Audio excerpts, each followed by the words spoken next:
I spotted the truck just after 3 a.m., sitting in the middle of the highway. No lights, no hazards, just parked there, waiting. I had been on the road for 8 hours straight, trying to make it to my next stop before sunrise. The stretch of highway I was on was desolate. Nothing but thick woods on both sides, no towns, no rest stops for miles. That's why the truck stood out. A big rig, like mine, same size, same make, but it was completely abandoned in the middle of the road. And I mean completely. No driver, no movement, no other cars around, just sitting there, perfectly still, like the driver had just vanished. I slowed down, flicking on my high beams. The truck's cab was dark. The trailer doors were shut tight. Everything looked normal, except for the fact that it was blocking the damn highway with no one in sight. I grabbed my CB radio. Anyone near mile marker 219? There's an abandoned semi parked in the middle of the road. No driver in sight. Static. Then, a voice. He's still in there. A deep, ice-cold chill slid down my spine. The voice had been distorted, like a whisper, stretched too thin. I grabbed the mic again. Who is this? What do you mean? More static. Then, don't get out. My breath caught in my throat. I checked my mirrors. Nothing but empty road behind me. I looked ahead. The truck was still sitting there, silent, waiting. I should have kept driving, but something pulled at me. A deep, gnawing feeling that I had to check. Had to see for myself. I stepped out of my cab. The cold hit me instantly.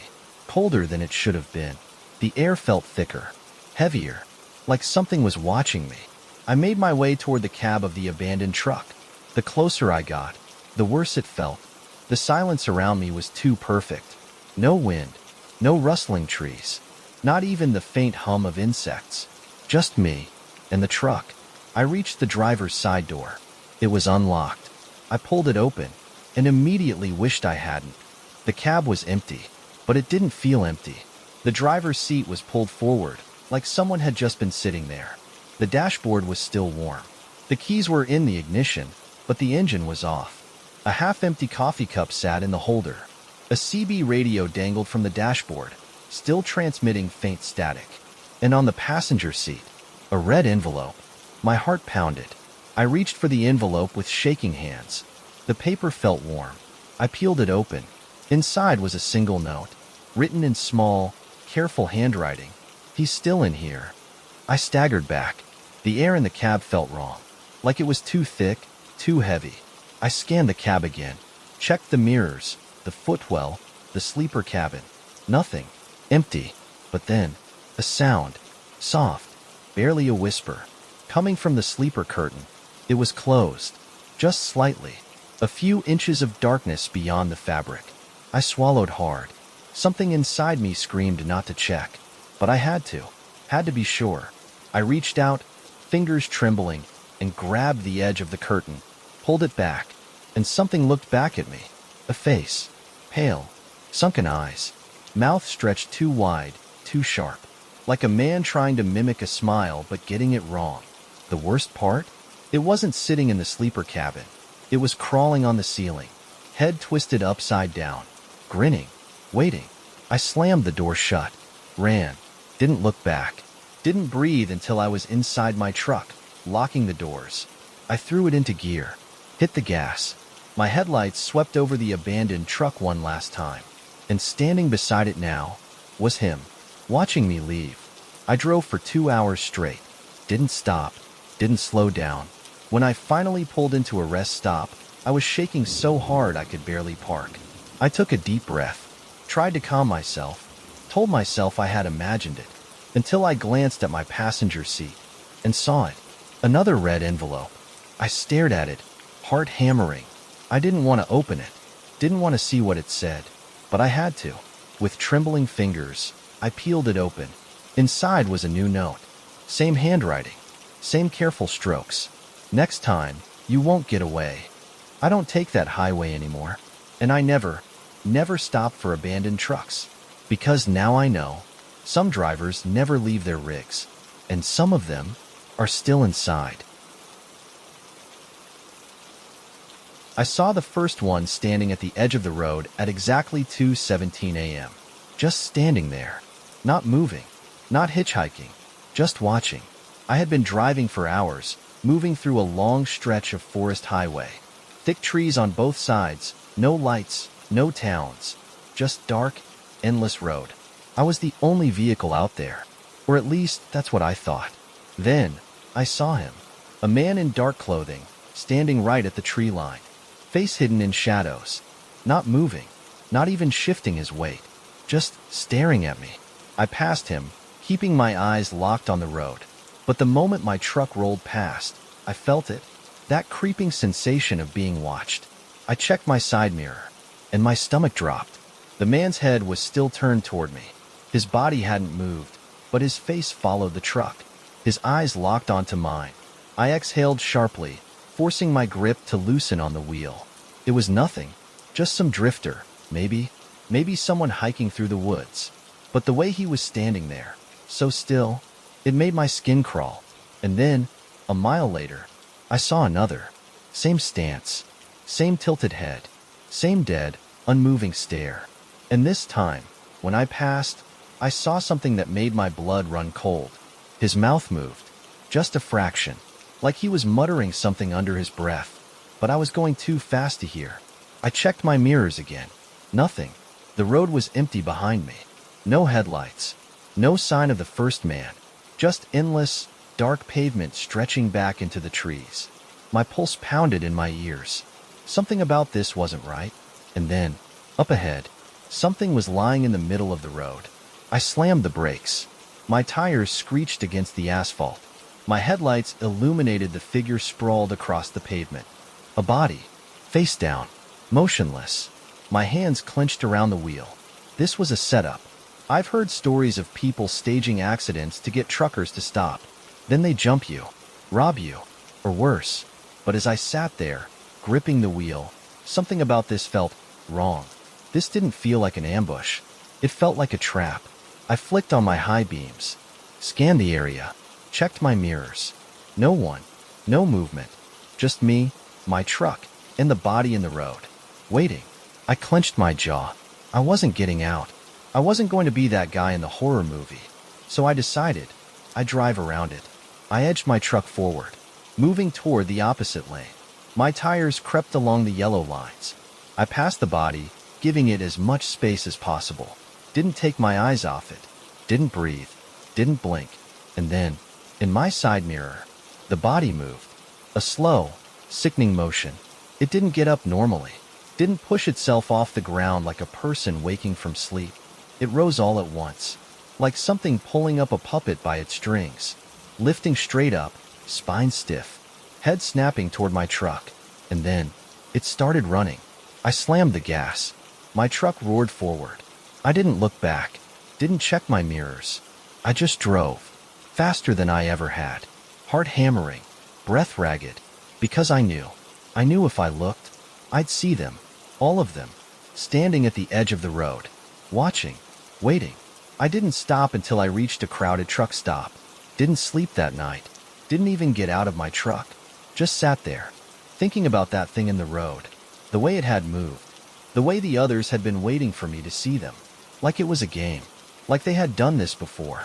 And then, I noticed it, sitting on my passenger seat. A red envelope. I picked it up, hands shaking. The paper was warm. I peeled it open. Inside was a single note, written in small, careful handwriting. You were supposed to stop. I don't take that route anymore. Don't slow down for bodies in the road. And I never stop, because now I understand. They're still waiting. And next time, they'll make sure I stop. I was parked on the side of the road when I first heard the footsteps.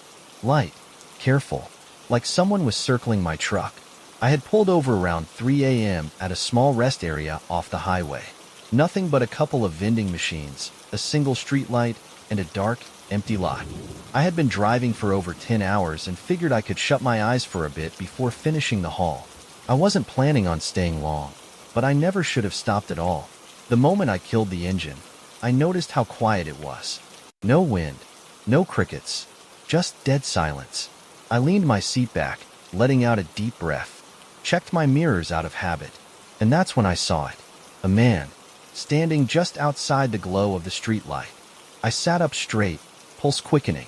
He was tall, thin, motionless, too far away to make out details, but I could feel it. He was staring at me. I told myself it was nothing, maybe just another traveler stretching his legs. But something about the way he was standing there made my stomach twist. He wasn't walking toward the rest stop, wasn't heading for a car, just standing at the edge of the lot, waiting, watching. I locked my doors, just in case. Then I reached for my thermos, trying to shake the feeling. Took a long sip of coffee, kept my eyes on the mirrors. The man hadn't moved. I sighed, shaking my head. I was just tired, just letting my mind play tricks on me. I closed my eyes for a second, and then I heard it. Tap, tap, tap. Soft, rhythmic, coming from my passenger side window. I froze.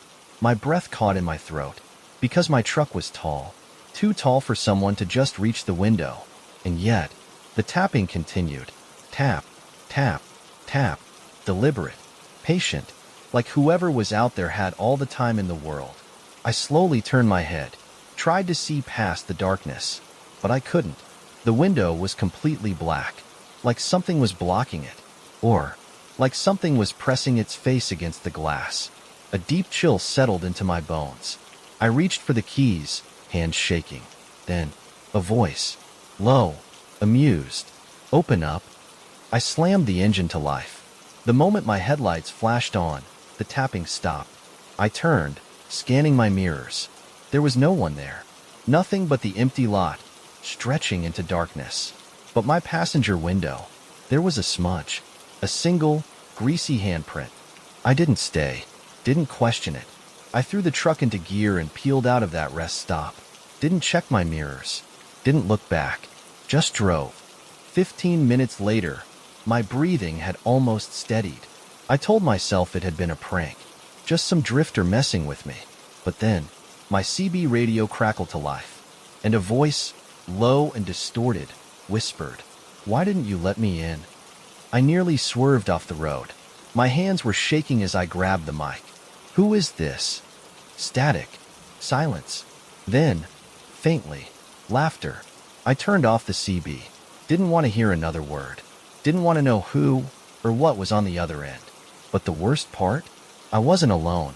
My rearview mirror. Something was wrong. My sleeper cab curtain was slightly open. Just an inch. Just enough to see darkness beyond it. And in that darkness, something was moving. I felt my stomach drop. I had been alone this entire drive. Hadn't picked up any passengers. Hadn't let anyone in. So why? Was my curtain open? I reached for my phone. Turned on the camera. Slowly, carefully, I lifted it, aimed it toward the mirror, and took a picture. My hands were shaking as I looked at the screen. At first, I thought it was just shadows, just my mind playing tricks on me. But then, I saw it. A face, peeking from behind the curtain, eyes too wide, smile too sharp, like it had been there the entire time. I slammed the brakes, swung the door open, and jumped out of the cab. Didn't care about my truck, didn't care about anything else. Just ran into the road, heart pounding, breath ragged. The highway was empty. No cars, no people, just me and my truck, idling in the middle of the road. The cab light was still on, and the curtain, still open. But now, there was nothing behind it. I forced myself to breathe, told myself I was being paranoid. I grabbed my phone again, checked the picture, and there it was, still there, still watching me. And below the face, something I hadn't noticed before.